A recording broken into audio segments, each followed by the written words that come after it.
Assalamu alaikum. One of the things that I have learned in this past year is that it's never about you. अब कैसे हम तो हर चीज़ अपने self interest को देख के और अपनी लाइफ को लेके चल रहे होते हैं, ख़ास तौर पे when we are aspiring for some goal, then why is it not about us. तो उसमें से the greatest lesson I have learned this year so far is, जब रिजल्ट आया आई वाज क्वाइट ओवरवेल्म्ड, और I shouldn't have been, because in the long run of things in the long run sorry in the long run it was not about me. um, maybe it was, लेकिन उसने एक बहुत मुझे एक lesson सिखा दिया कि बहुत एक्साइटेड नहीं होना और बहुत ज़्यादा किसी एक चीज़ को फोकस नहीं कर लेना, because there are many other options in life as well, और देर आर मैनी डोर्स। हम एक ही दरवाजे पे फोकस करके बैठ जाते हैं, and I did the same mistake. मैंने सीएसएस के डोर को फोकस में कर लिया, और नॉट जस्ट सीएसएस बल्कि उसके इंटरव्यू के फेज को मैंने बहुत ज़्यादा फोकस में कर लिया। Although it seemed as if I didn't, like मैंने उसको बहुत ज़्यादा अपने सर पे सवार नहीं किया था, but a time came I did. जब हम एकेडमी में मॉक्स दे रहे थे तो देर वॉज अ डे जब उन्होंने मुझसे क्वेश्चंस पूछे रिगार्डिंग इकोनॉमी, एंड क्योंकि वो मेरे सारी ज़िंदगी सब्जेक्ट नहीं रहा था, मैंने सिर्फ एक ऐसे तैयार किया था, मुझे उसकी कोई स्पेसिफिक की टर्म्स और चीज़ें जो पास्ट इंटरव्यूज़ में आई हैं ना वो नहीं आती थी। और जब मेरा एकेडमी में इंटरव्यू अच्छा नहीं रहा, सर ने कहा कि आपको तैयारी की ज़रूरत है, तो I felt I was devastated और मैं पास ही नहीं कर सकूँगी। मैं बहुत ज़्यादा परेशान हुई, मैंने उस चीज़ की बहुत ज़्यादा टेंशन ली, मैंने उसकी तैयारी की, उसको नेट से देखा, इधर-उधर से तैयार किया, लेकिन नहीं हो पाया। Then I came back home और मैंने क्रैश कोर्स वीडियोज़ जो थी यूट्यूब से, वो पूरी प्लेलिस्ट डाउनलोड की, उसको समझा, उसके नोट्स बनाए, and then I was able to have a grasp on the concept of economy, और अब मेरी इकोनॉमी बहुत अच्छी मुझे समझ आने लगी चीज़ों की। बट एट दैट टाइम मुझे लग रहा था कि मुझे कुछ नहीं आता, और हुआ ये, उसके एक हफ्ते बाद पेपर स्टार्ट हो रहे थे सीएसएस 2023 के, and despite having very good preparation for the exams, written practice ज़बरदस्त हो गई थी। I learn how to make tables and charts, फ़ौरन जो भी कोई चीज़ मुझे आ जाए उस पे मैं फटाफट किसी ना किसी तरह के डायग्राम या फ्लो चार्ट बनाने के काबिल हो ही गई थी, और मुझे लगता था कि बहुत अच्छा इस दफ़ा मैं दूंगी। बट आई थॉट कि मेरी तो इंटरव्यू की नहीं प्रिपरेशन अच्छी, मुझे तो उसको फोकस करना चाहिए, और ये एग्ज़ाम मैं फिर भी दे सकती हूँ, and I didn't go for it. और अब जब मैं पीछे मुड़ के देखती हूँ तो मुझे लगता है कि उस वक़्त ना मुझे एक चीज़ पे इतना फ़ोकस नहीं करना चाहिए था। ख़ैर जो भी होता है, we don't have to regret what has gone, उसके ऊपर करने की बजाय फ्यूचर पे फ़ोकस करना चाहिए। But I would always recommend you कि कभी भी ना सुकून की सांस उस वक़्त तक नहीं लेनी जब तक आप अपना गोल अचीव नहीं कर लेते। हाँ, there are other ways also, और सीएसएस इज़ इंतहाई unpredictable, and in the grand scheme of things अपने आप को बिल्कुल सेंटर में फोकस में ना रखो, क्योंकि हो सकता है कभी कभी आपको कोई चीज़ ना समझ आ रही हो, लेकिन दूसरी तरफ कोई और काम करने वाला पेंडिंग हो। You have to do that, because that is more important at that time. उस स्पेसिफिक मोमेंट में आपकी अपनी ज़ात, आपकी फीलिंग्स और आपकी इनसिक्योरिटीज़ नहीं मैटर कर रही होती, उस वक्त मैटर वो चीज़ कर रही होती है that you have to do that. जो करने वाला काम है ना वो उस वक्त उसको फोकस कर लो, चीज़ों को ना करो। और इसमें there are people also involve in this, कि अगर कोई लोग आपको कुछ कह रहे हैं ना कि ये करो या ना करो, even friends, even sometimes mentors, I have a bad experience with some mentors, तो मैं यही कहूँगी although they are very good people, मतलब बहैसियत इंसान मैं कहूँ ना बहुत अच्छे लोग हैं, मैं बहैसियत इंसान नहीं उनको बुरा कह रही, बहुत अच्छे लोग हैं, लेकिन फॉर मी उनकी अच्छाई नहीं काम आई, बिकॉज उन्होंने शायद किसी और सेंस में सोचा होगा, कुछ और सोच के मुझे कोई जवाब दिया होगा, या अपने मुझे गलती मेरी थी, because I thought I was important to them, I have paid my full dues, तो शायद मतलब वो मेरे मुस्तकबिल की परवाह रखते हों। But at the end it was it was not about मी। मुझे उस वक़्त अपनी ज़ात को सामने रख के लोगों से राय नहीं लेनी चाहिए थी। I am not important to them, my future is not important to them, they have achieve what they want in life and उनको मैटर नहीं करता किसी का भी अच्छा या बुरा होना।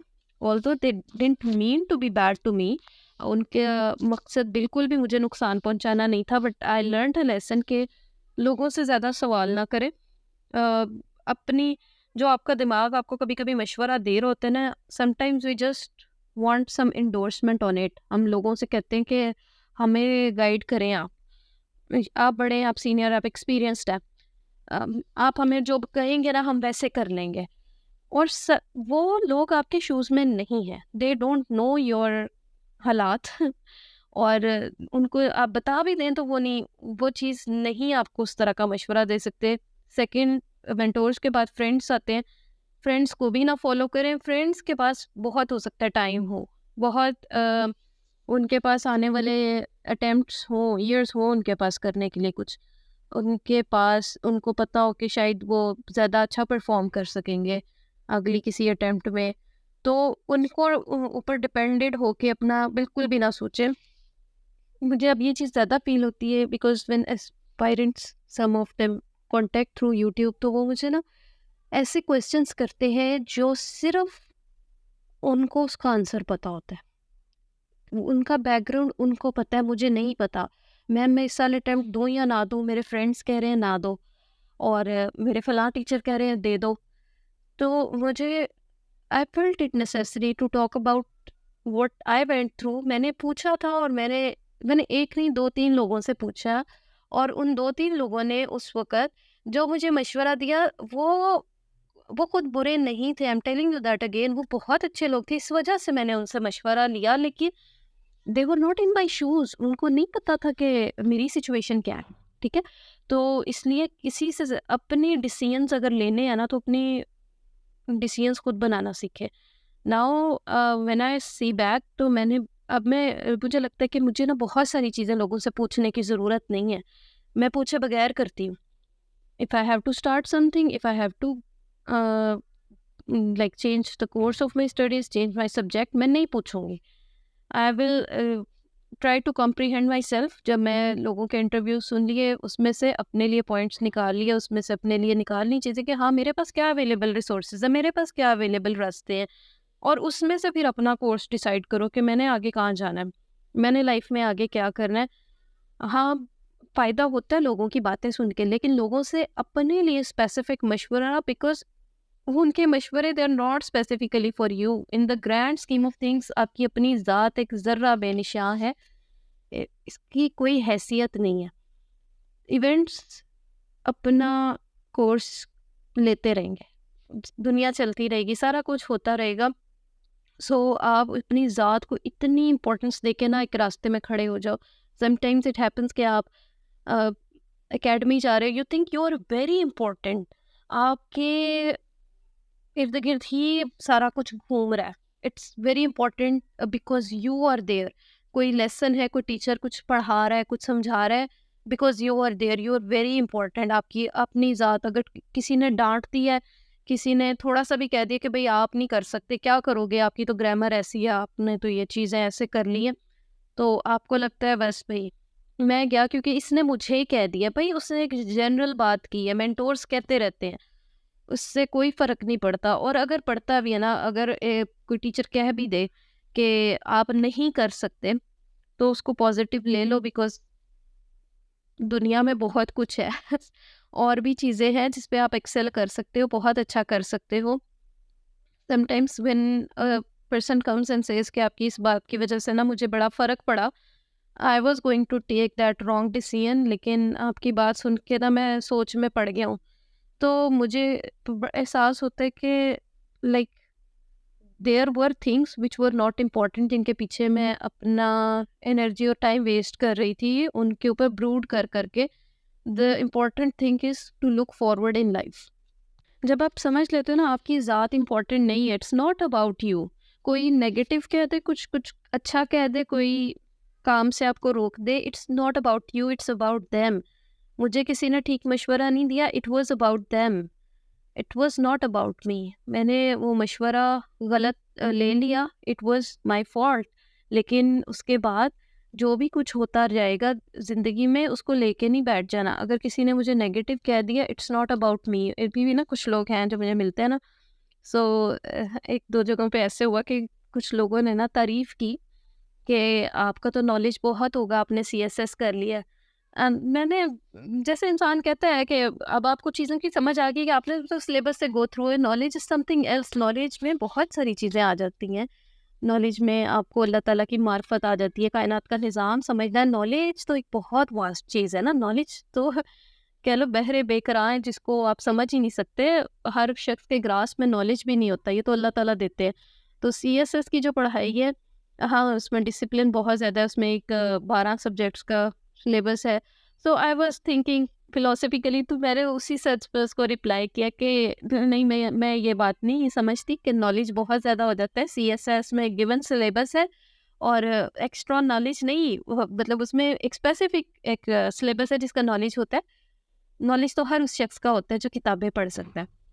तो देयर वाज़ समवन एल्स, वो पास बैठी थी, may be she didn't like तारीफ़ किसी की। तो कुछ होते हैं ना लोग, तो उन्होंने बड़े अजीब से अंदाज में कहा, हाँ, हाँ, सीएसएस में तो कोई पढ़ाई नहीं है। और एकदम मेरा मतलब मुझे बड़ा फ़ील हुआ कि अच्छा, इन्होंने तो 1 सेकंड में बाकी मेहनत भी 12 महीनों वाली जो ज़ीरो कर दी कि 1 साल में 12 सब्जेक्ट्स करना है। तो लाइक कुछ लोग ऐसे भी होते हैं ना कि वो बिल्कुल ही आपकी हर मेहनत को ही नील कर देते हैं, और कुछ होते हैं जो आपको बहुत बढ़ा-चढ़ा के वो करते हैं।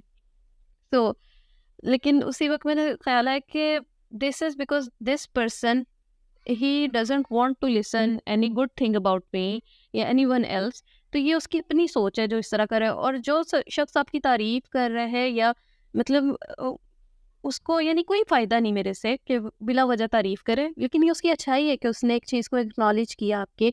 तो it's about them, it's not about मी। किसी ने तारीफ़ की है, वो भी मैं नहीं हूँ, वो उनकी अच्छाई है। किसी ने बुराई कर दी है, वो भी मैं नहीं हूँ, वो उनकी अपनी एक है। I don't know how to explain this, लेकिन शायद एज वाइज ये कुछ चीज़ें आपके ऊपर ना आश्कार होने लग जाती हैं कि आपको लोगों की बातों से, इवेंट से आपको परेशानियां ख़त्म होने लग जाती हैं आपकी।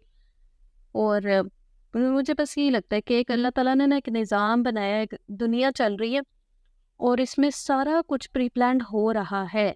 और इसमें ये नहीं कि आप हाथ पाँव छोड़ के बैठ जाओ, आप मेहनत ना करो, आप कुछ ना करो, मेरा ये मतलब भी नहीं है। लेकिन मैं ये कि अपने आप को ना इतनी इम्पोर्टेंस देनी बंद कर दूं कि हर चीज़ आपके लिए हो रही है, हर कोई आपके लिए बैठा हुआ है, हर कोई आपको ही फोकस कर रहा है, आपकी जीत और हार पे सब कुछ डिपेंड कर रहा है। कुछ भी नहीं ऐसा। आपकी हार और जीत से डेफिनेटली लोगों को फ़र्क पड़ता है, लोगों की लाइफ चेंज होती है। बहुत फ़र्क पड़ता है दुनिया में। लेकिन वही बात कि in the long run it's not about you. ये अल्लाह का निज़ाम है। अगर आपको अल्लाह ताला किसी ऐसी पोस्ट पे बिठाते हैं जहाँ पे आप लोगों की ज़िंदगियों पे फ़र्क डाल सकते हो ना, तो ये अल्लाह का निज़ाम है। और अगर अल्लाह नहीं बिठाता ऐसी पोस्ट पे, तो भी ये अल्लाह का निज़ाम है। आप कोई काम करना चाहते थे, नहीं कर पाए, इसमें भी अल्लाह की रज़ा पे राज़ी हो जाएँ। हमें ना एक सिस्टम, एक कॉन्सेप्ट मोटिवेशन का ऐसा दिया जाता है कि इट्स ऑल अबाउट यू, आपने करना है भाई, सुबह उठो, ये करो, वो करो, आपने मेहनत बहुत करनी है, पढ़ोगे लिखोगे बनोगे नवाब। अब आप पाकिस्तान के नवाबों को अगर देख लेना, तो अंग्रेज़ों के दौर से लोग नवाब चले आ रहे हैं।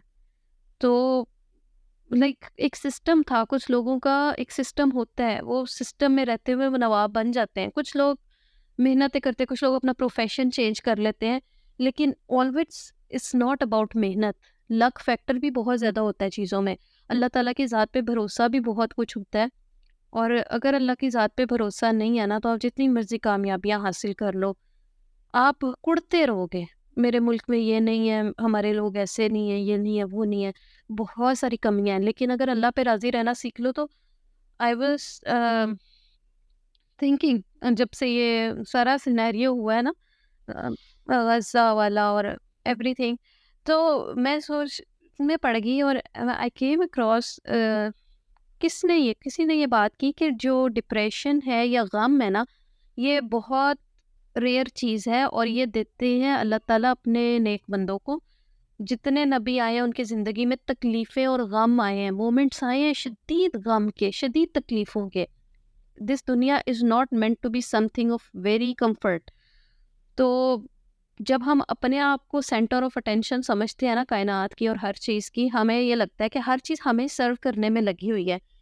नहीं, अल्लाह ने बेशक मुसख्खर किया है इंसान के लिए चीज़ों को, लेकिन हम जो कंफर्ट और आराम है ना, it was not meant to be like this. I hope कि शायद ये बात आपकी समझ में आ जाए, बट क्योंकि ये कैपिटलिज्म का दौर है, हम सेलिब्रिटीज़ को देख रहे हैं, उनकी सेल्फीज़ देख रहे हैं, इवन वो लोग जो जॉब हासिल कर लेते हैं, जो कामयाब हो जाते हैं, उनका लाइफ़स्टाइल हमें बड़ा अट्रैक्टिव लग रहा होता है। लेकिन then again it it is about like how they perceive the world. हो सकता है किसी के पास बहुत कुछ हो, वो दिखाता ना हो, होते हैं ऐसे लोग दरवेश किस्म के। But when we watch all this, तो हमें ये लगता है कि life is all about comfort, और वो कंफर्ट मेरी अपनी ज़ात के लिए होनी चाहिए। लेकिन ये ज़ात जो है ना, इसका कोई काम है, कोई मकसद है। इस दुनिया चलती जा रही है, दुनिया में हालात और वाक़यात होते जा रहे हैं, इस ज़ात ने उन सारे चीज़ों में अपना एक रोल अदा करना है, अच्छा या बुरा।